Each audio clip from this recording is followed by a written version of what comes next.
Hello, ओम नमः शिवाय। मैं हूँ Shivangi Shweta Rai Chatterjee. Welcome in my channel Shweta's open window. Cancer, ये आपका रीडिंग है। कैंसर, ये जो रीडिंग है ये 16 अगस्त 2023 से लेके 31 अगस्त 2023 तक की एनर्जी के ऊपर है। बेसिकली हम लोग 3 कार्ड की रीडिंग करते हैं, तो as you know past, present and future लेके फोकस रहेगा आपका love, relationship, career, finance and health के ऊपर। तो चलिए देख लेते हैं अगस्त का सेकेंड हाफ आपके लिए एग्जैक्टली क्या ला रहा है। स्पिरिट का जो भी मैसेजेस होंगे वो भी आप तक पहुंचा दिया जाएगा। Cancer, cancer, okay. को create,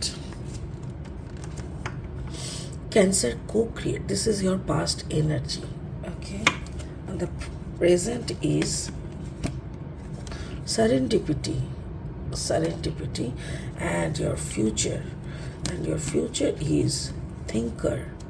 You are the thinker, okay, beautiful. I hope आप देख पा रहे हो सारे कार्ड्स, राइट? या ओके। तो क्या बोल रहा है कि शायद आपने कुछ ऐसा क्रिएट किए थे। इस कार्ड को देखने से ही पता चलता है, जैसे एक चीता अगर एक आउल से शादी करने का या आउल से रिलेशन बनाने का या कोलाबोरेशन का कुछ सोचेगा, काम के बारे में अगर देखें, तो आप किसी ऐसे इंसान, ऐसे ग्रुप ऑफ पीपल और ऐसे मेंटालिटी के साथ कोलैबोरेट किए थे कि जो आपके तरह नहीं है या आपके कैटेगरी में नहीं पड़ता। सो फलस्वरूप आपने क्या क्रिएट किया, दिस इज़ व्हाट। तो ये आपका पास्ट है। पास्ट में आपने जो भी किया उसमें आप शायद खुश नहीं थे और ये आपको पता था। सो प्रेजेंट में आपने क्या किया, सरेंडर कर दिया कि ऊपर वाला तेरे को जो करना है कर, मैं तो बाबा थक गया, ऐसा टाइप का। एंड देन फ्यूचर में यू आर थिंकिंग, थिंकिंग मतलब देखिए कार्ड नंबर है 4 का मतलब है स्टेबिलिटी के ऊपर। यानी आप अभी सोचने लगे हो कि अच्छा मैंने तो सरेंडर कर दिया, अभी मेरा भरण पोषण यानी मेरा जो स्टेबिलिटी है ज़िंदगी का, ये आर्थली स्टेबिलिटी या जो भी, ये कैसे होगा। सो ये आपका अभी चल रहा है। स्पिरिट का ब्लेसिंग कार्ड देखिए, यह है master Buddha, increased awareness. Actually spirit बोल रहा है कि आप अपना अवेयरनेस धीरे धीरे इंक्रीज कर रहा है और तभी आपको पता चल जाएगा कि everything is done by someone else. आप खुद कुछ नहीं करते हो, सो आपको कुछ करने का भी नहीं है। सो ये कार्ड फाइनली इस रीडिंग के साथ कैसे मैच बैठेंगे ये हम लास्ट में देखेंगे, ठीक है? ओके। अभी हम लेनोर्मैन डेक से 3 कार्ड लेके रीडिंग को आगे बढ़ाएंगे। अगर आपका सन, मन, राइजिंग कहीं पे भी यानी कर्क राशि, कर्क लग्न, कोई सा भी जगह पे अगर कर्क है ना, तो आप इस रीडिंग की जो एनर्जी है उसके साथ खुद के एनर्जी का एक रेजोनेट देख पाएंगे, मतलब मैचिंग हो सकता है। ओके, चलिए देख लेते हैं। ओह, द आउल, मुझे पता नहीं कल से लग रहा है जैसे double cards. Okay, the owl. देखिए को क्रिएट लेके लोग कैसी कैसी बातें कर रहा है, या तो फिर या ऐसा ही कुछ होता है। Okay, the second card is the gentleman, yes the gentleman, and the third card is the locket.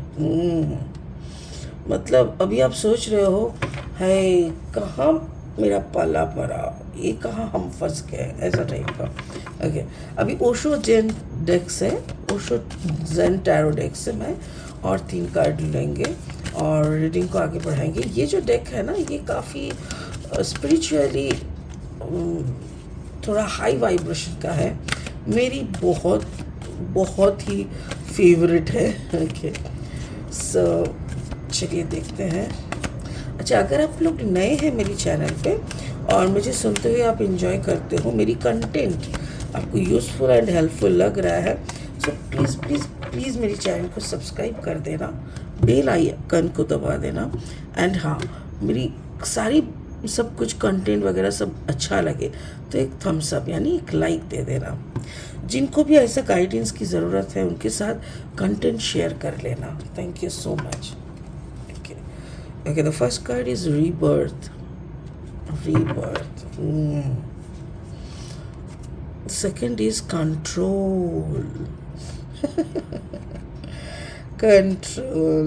Just a second. देखो बार बार दो दो कार्ड, तीन तीन कार्ड उठ रहा है. या कंप्लीशन. Beautiful beautiful. देखो कैंसर, मैं पास्ट से शुरू करूँगी. देखो क्या है, आपका दिमाग में अगर मैं देखूँ मोस्ट ऑफ द कार्ड्स का जैसे प्रेजेंटेशन यहाँ पे दिख रहा है 4 4 4 4, यही पे भी देखो 40 यानी 4. मतलब आपका दिमाग में पहले से ही ऐसा है कि आप अपने क्या कैसे कहते हैं, अपना स्टेबिलिटी को लेके बहुत टेंस्ड हो.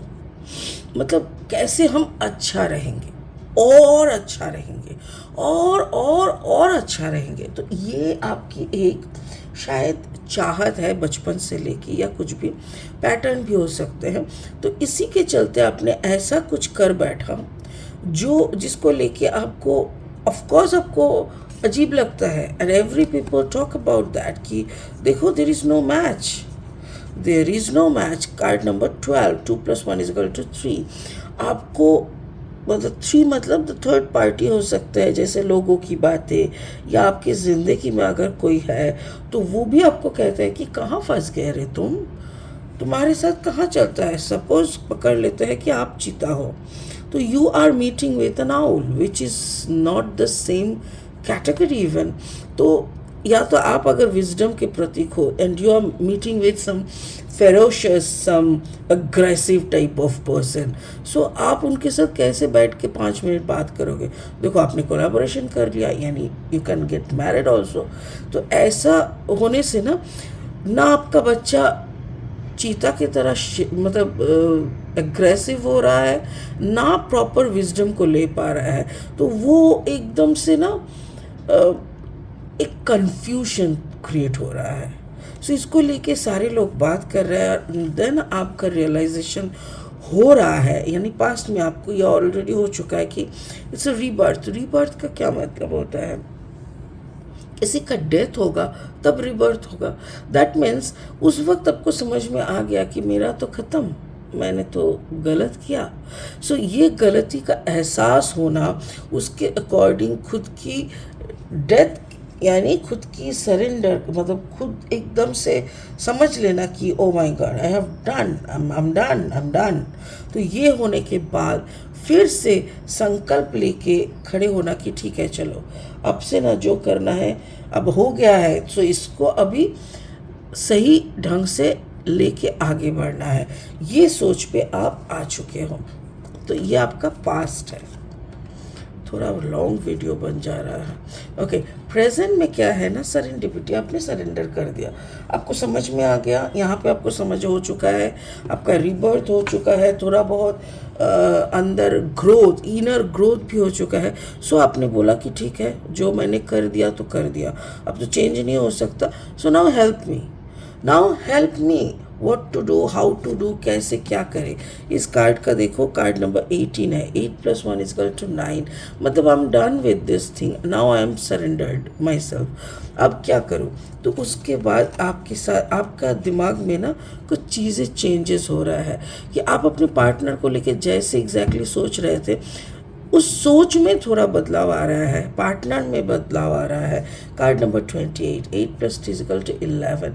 Then you start thinking and noticing कि शायद ये कंट्रोल में रखना पड़ेगा. And again you are doing some wrong thing, क्योंकि देखो कंट्रोल एंड सरेंडर एक साथ नहीं आता. अगर आप सरेंडर कर रहे हो then there should not be any control. आप क्या कंट्रोल करोगे, फिर कंट्रोल तो कोई और करेगा. बट मुझे ऐसा लग रहा है ये कन्फ्यूजन थोड़ा बहुत आपके अंदर रह गए थे कि हाँ सरेंडर ऊपर वाले को करना है बट मेरा जो लाइफ पार्टनर है उसको कंट्रोल करना है.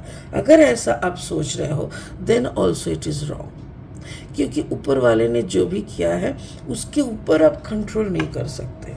ठीक है। तो ये एक मुझे लग रहा है कि maybe this is you are trying to do in the present situation. Present में वही हो रहा है। क्यों हो रहा है?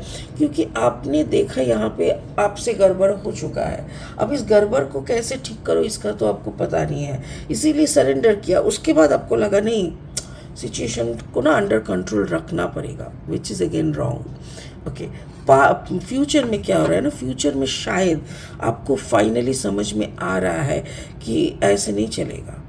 देखो अगेन इट इज़ 4 मतलब वही स्टेबिलिटी। ऐसे नहीं चलेगा। लाइक आपका स्टेबिलिटी का जो झंझट, जो थॉट था, वो कहीं ना कहीं बिखर रहा था। तो इसीलिए आपने बहुत अच्छे से समझने का कोशिश किए कि कहाँ पे गलत हो रहा है, क्यों ऐसा हो रहा है। The locket card number 24, 4 + 2 = 6। आपको इस रिश्ते को लेके थोड़ा डर था। आपको लग रहा था कि मे बी ये रिश्ते की जो पार्टनरशिप है, I understand this is not a perfect match, but ये क्या यहाँ पे नाइंसाफ़ी या डिसरेस्पेक्ट, लॉयल्टी नहीं रहना, ये सब भी है।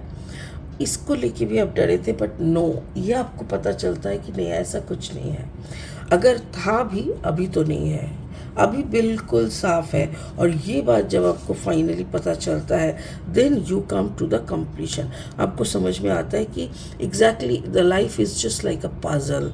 आपको अपना काम करते जाना है, सामने वाले को कंट्रोल करना, सामने वाले का जजमेंट करना, ये सब ना बहुत गलत चीज़ें होती है। क्योंकि ये सब करते करते आप अपने काम से चूक जाते हो। आप अगर अपना काम करते रहोगे, ऊपर वाले के ऊपर भरोसा, यानी सरेंडर करने के बाद अगर आप अपना काम में व्यस्त रहोगे, 100% अपना देने की कोशिश करोगे ना, तो ऑटोमेटिकली ऊपर वाला आपके पार्टनर को आप ही के तरह बनाने में लग जाएंगे। द यूनिवर्स, वो एक कहावत है ना कि अगर आप कोई चीज़ को पूरी शिद्दत के साथ मांगते हो तो पूरा कायनात एक हो जाता है वो आपको देने के लिए। ठीक वही है, अगर आप सरेंडर करने के बाद फिर कंट्रोल का नहीं सोचोगे, then you will get your answer. But surrender भी किया, उसके बाद कंट्रोल भी कर रहे हो, then you are not doing the right surrender, तो वो सरेंडर नहीं कहलाएगा। स्पिरिट का ब्लेसिंग कार्ड क्या बोल रहा है? Deep connection, trust your inner voice. Actually ये है, आपको समझना होगा।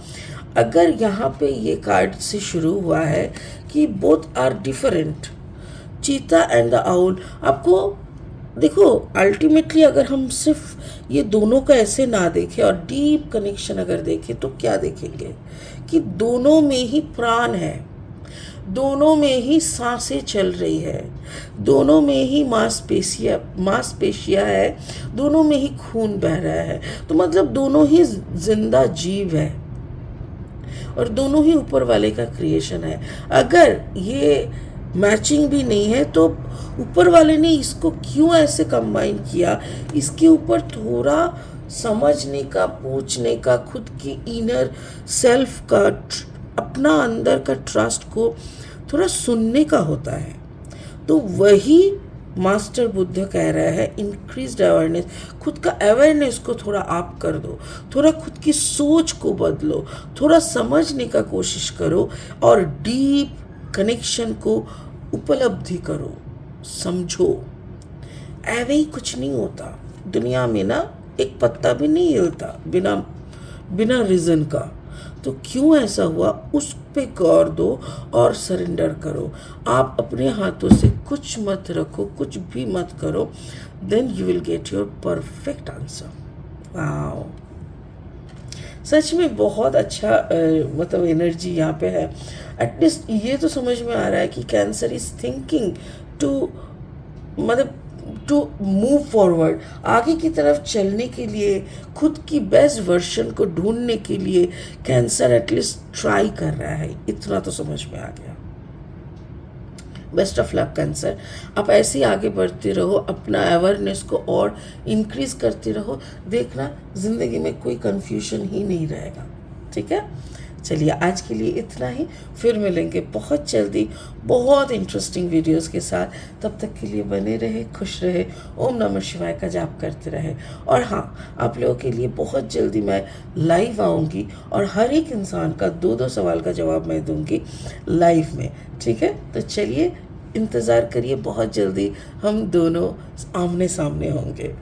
Bye bye, God bless you.